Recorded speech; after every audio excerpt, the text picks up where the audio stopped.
মা এটা কি মাছের ডিমের বড়া ভাজছেন আজকে ডালের সাথে? আর দেখি কি মাছ করছেন? পাবদা মাছের ঝাল। কি দিয়ে করবেন পাবদা মাছ? সর্ষে পোস্ত বাটা দিয়ে। মাছের ডিমের বড়াটা অনেকদিন বাদেই হচ্ছে আমাদের। এবার বর্ষাকাল পড়ছে না, এবার মাছের পেটে ডিম হবে, খেতে ভালো লাগে তাই না? রুটি ভাজা আছে, ডাল, ও দু জায়গায় ডাল আছে না। দেখি মাছের ঝালটা কেমন হলো। সর্ষে পোস্ত দিয়ে মাছের ঝাল, পাবদা মাছের ঝাল করেছে। আর কি?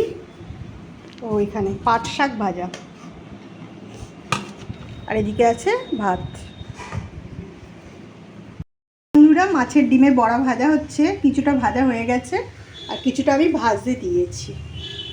কিছুটা মাছের তেলও আমি ভেজে রেখেছি। শক্ত গো আমটা। এই যে মা চাটনি করেছে আমের, একটু শক্ত শক্ত।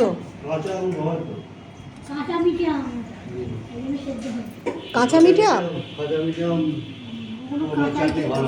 চলো বসো। না দেখো ওই চাটনিটা তুমি খাবে তো? ঠিক আছে, না ওটা তো আমি নেবো ভাবলাম। ঠিক আছে, ওটাই আমি নিয়ে নিচ্ছি। এমনি খেতেই ভালো।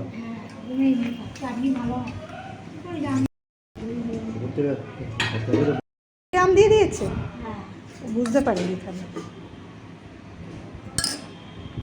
ডালের সঙ্গে মাছের ডিমের বড়া ভাজা হয়েছে আর পাবদা মাছের ঝাল হয়েছে। হ্যাঁ, ডালের সঙ্গে বড়া ভাজাটা খাবে আর মাছের ঝাল দুটোই দিন। মাছ আছে তো, আর একটু মাছের তেল নিলাম। কি পাট শাক ভাজাটা কেমন লাগছে গো?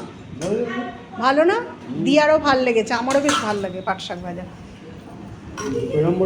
মা মাছের ডিম আমাকে আর দুটো দিয়ে দিন, আমি আর মাছটা এবেলা খাবো না, বিকেলেই খাবো মাছ।